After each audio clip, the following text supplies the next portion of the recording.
નમસ્કાર દોસ્તો, આજે આપણે લો બ્લડ પ્રેશર એટલે કે હાઇપોટેન્શન વિશે ચર્ચા કરીશું. દોસ્તો, લો બીપીને હળવાશથી ન લેશો. એ હાઈ બીપી કરતાં વધુ ખતરનાક છે. આપણે શરીરમાં થતા ઘણા રોગો એવા છે કે જેને આપણે સામાન્ય રોગો સમજીને અવગણીએ છીએ. લો બ્લડ પ્રેશરનું પણ એવું જ છે. ઘણા લોકોને તેના લક્ષણો વિશે ખબર હોતી નથી. તેમને લો બીપીની સ્થિતિ એટલી સામાન્ય લાગે છે કે તેને કેટલાક શારીરિક ફેરફારો કે સામાન્ય બાબત સાથે જોડી દે છે, જે ફક્ત સ્વાસ્થ્ય માટે જ નહીં પણ પૂરા જીવન માટે એ જોખમી છે. આ હાઇપોટેન્શન એટલે કે લો બીપી એટલે શું?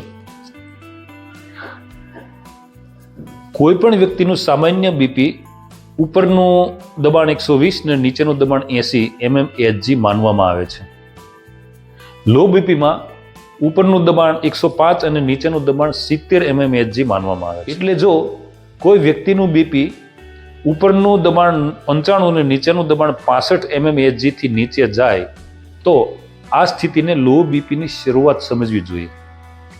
જો કોઈનું બીપી આ સામાન્ય અંગથી પણ નીચે ઉતરી જાય તો તેને લો બીપીની સારવાર કરાવવી જોઈએ અને જ્યાં સુધી બીપી સંતોષકારક કંટ્રોલ ન થાય ત્યાં સુધી પીડિતની પ્રકૃતિ અનુસાર સારવાર આપવી જોઈએ.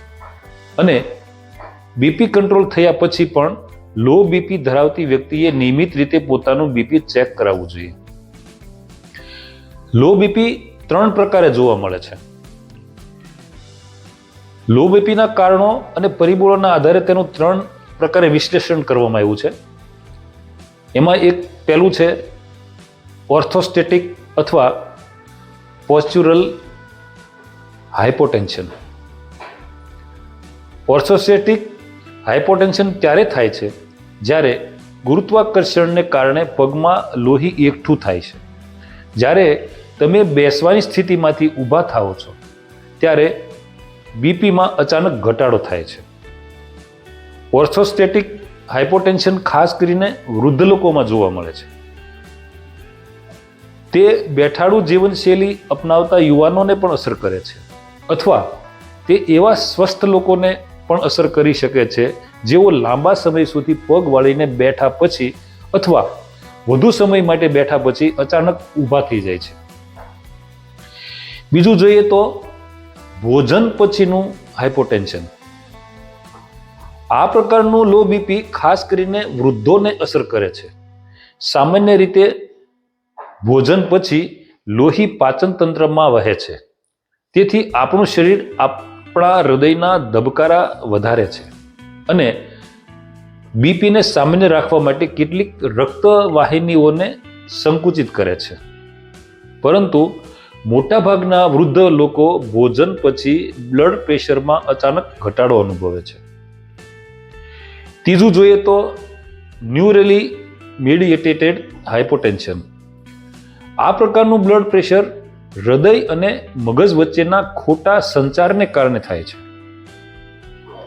હવે લો બીપીના કારણો જોઈએ તો લો બીપી કોઈ પણ વ્યક્તિને કોઈ પણ કારણસર થઈ શકે છે, જેમાં આનુવંશિક એટલે કે જીનેટિક એ પણ કારણ હોય. ડ્રગ્સની આદત, ખરાબ કે અનિયમિત ભોજનની ટેવ, લાંબા સમય સુધી ભૂખ્યા રહેવું કે શરીરમાં પાણીની ઉણપ વગેરે કારણો પણ હોઈ શકે છે.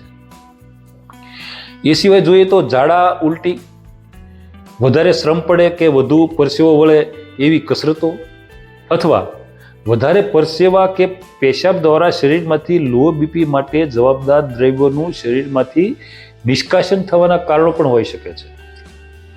તેમજ શસ્ત્રક્રિયા કે ગંભીર ઈજા થવાને કારણે શરીરમાં રક્તની ઘટ થવાથી પણ બીપી લો થાય છે અને હૃદય તરફથી શરીરના અવયવોને રક્તનો જથ્થો ઓછો મળવાથી પણ લો બીપી થાય છે.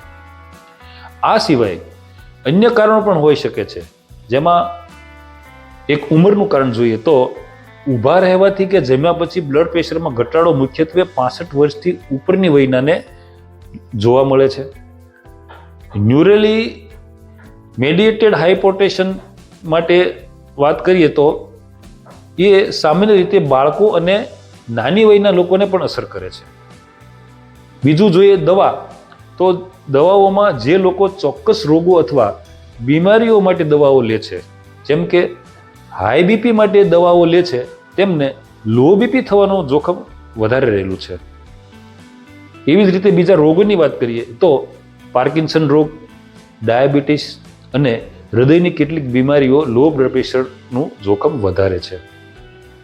શારીરિક સ્થિતિની વાત કરીએ તો ગર્ભાવસ્થા, હૃદય રોગ, ઝાડા, ચેપ, ડિહાઇડ્રેશન, અંતઃસ્ત્રાવી સમસ્યાઓ, લોહીની ખોટ, એલર્જી, આહાર સમસ્યાઓથી પણ લો બીપી થાય છે. આ લો બીપી વખતે શું અનુભવો થાય છે?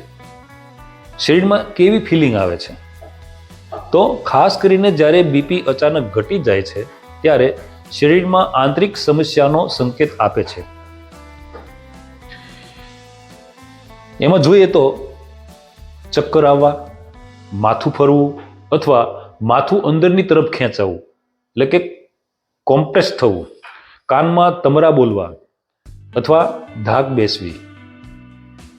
એ સિવાય શરીરમાં નબળાઈ, થાક અથવા ભારેપણું લાગવું, ઉલટી કે ઉબકા થવા, ચહેરો સફેદ થવો, ત્વચા પીળિત થવી, આંખો સામે અંધારું લાગવું, દૃષ્ટિમાં ઝાંખપ લાગવી, શ્વાસ લેવામાં તકલીફ કે હાંફ ચડવો, ખાવામાં તકલીફ પડવી, ભૂખ ન લાગવી અને ઉલટી થવી, ધ્યાન કેન્દ્રિત કરવામાં મુશ્કેલી પડવી, ન્યુરોલોજીકલ સમસ્યા થવી, ચીકણાપણું, હાથ પગ ઠંડા થવા, ખૂબ ઠંડી લાગવી, વારંવાર શરદી થવી, ઝડપી અથવા અસામાન્ય ધબકારા થવા, પરસેવો થવો, બેભાન થવું અને ભ્રમ થવો.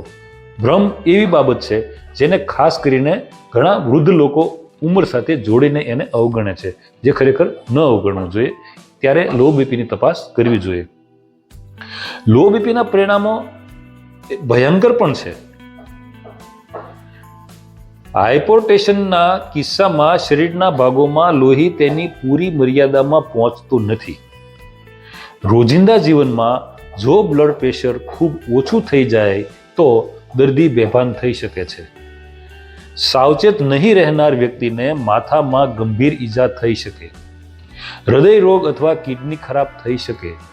અતિશય હાઇપોટેન્શન એટલે કે હાઈલી લો બ્લડ પ્રેશર, એના કિસ્સામાં કિડની કે બીજા ઓર્ગન્સ ફેલ થાય કે સાયલન્ટ હાર્ટ એટેક જેવી ખતરનાક પરિસ્થિતિ પણ ઊભી થઈ શકે છે.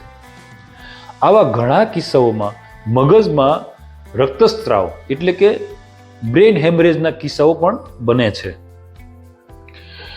લો બીપી થી જે પીડિત છે એની લાઈફસ્ટાઈલ અને ખાનપાન કેવા હોવા જોઈએ? તો લો બીપી પીડિતે સવારે ખીરા ખાધા પછી નાહવું, વધુ પરસેવો વળે તેવો શ્રમ કે કસરત ન કરવી, સોડિયમ માટે રસોઈમાં રો નમક એટલે કે આખું ગાંગડા મીઠું વાપરવું, માત્રા અને સમય બાબતે ભોજનમાં નિયમિતતા કેળવવી, પ્રવાહી ઘટકોનો છૂટથી ઉપયોગ કરવો, જેમાં ગળપણ અને ખારાશ બંને દ્રવ્યો મળી રહે તેવા લીંબુ શરબત વધુ પીવા અને પાણી ખૂબ પીવું. લો બીપી નિયંત્રણ માટેના કેટલાક ઘરેલું ઉપાય પણ છે. જે લોકોને વારંવાર લો બીપી થઈ જાય છે તેમના માટે કેટલાક ઉપાયો છે. જેમ કે જોઈએ તો વલોણાથી કાઢેલા ગાયના એટુ માખણમાં એટલે કે દેશી ગાયનું જે દૂધ છે એમાંથી જે માખણ બને છે એટુ માખણ બને છે, એમાં મિશ્રી કે ગોળ સાથે ચપટી જેટલું મરી પાવડર મિક્સ કરીને એ ખાઈ શકાય. દેશી ગાયના એટુ દૂધના 1 ગ્લાસમાં 1 ચમચી એ જ ગાયનું ઘી મેળવી રાત્રે સૂતી વખતે લેવું. 1 ગ્લાસ પાણીમાં અડધી ચમચી ગાંગડા નમક ઓગાળીને પીવું. ગાંગડા નમક એટલે રો નમક, જે કંપનીના નમક આવે છે એનાથી દૂર રહેવું. કંપનીના નમક હંમેશા ઘરમાં લાવવા જ નહીં. આ પાણી બીપી કંટ્રોલ ન થાય ત્યાં સુધી નિયમિતપણે પીવું. 1 ગ્લાસ પાણીમાં 25 ગ્રામ દેશી ગોળ, થોડું આખું રો મીઠું અને લીંબુ નીચોવીને આ પાણી પીવું. દિવસમાં 2 થી 3 વખત જરૂર મુજબ આ પાણી પી શકાય. દાડમ, સંતરા, અનાનસ કે શેરડીના રસમાં આખું મીઠું ભેળવીને પીવું. એ સિવાય હુંફાળા પાણીમાં કઢી પાનની ચટણી પીવી. આ કઢી પાનની ચટણી લો બીપી કે હાઈ બીપી બંનેમાં હુંફાળા પાણીમાં કે છાશ સાથે એ પી શકાય છે. એ સિવાય જ્યારે લો બીપી થયું હોય ત્યારે 1 કપ ગરમ પાણીમાં 1 ચમચી કાચી કોફી નાખીને પીવી. આ કોફી દિવસમાં 2 વખત પી શકાય. વાઇટલ ઝેડ જેવા પીણાનો ઉપયોગ કરી શકાય. અને છેવટે કહું તો બીપી વધારે નીચે જતું રહે તો ઘરેલું ઉપાયના બદલે તુરંત ડોક્ટરનો સંપર્ક કરવો. મિત્રો, મારા યુટ્યુબ વિડીયો લાઈક કરી તેના પર કોમેન્ટ કરી શકો છો. જો તમને ગમે તો શેર પણ કરી શકો છો. અને મિત્રો, સબસ્ક્રાઈબ કરવાનું ભૂલશો નહીં, જેથી હેલ્થ સંબંધી મારી વાતો સમયે સમયે તમારી સુધી હું પહોંચાડી શકું. આભાર.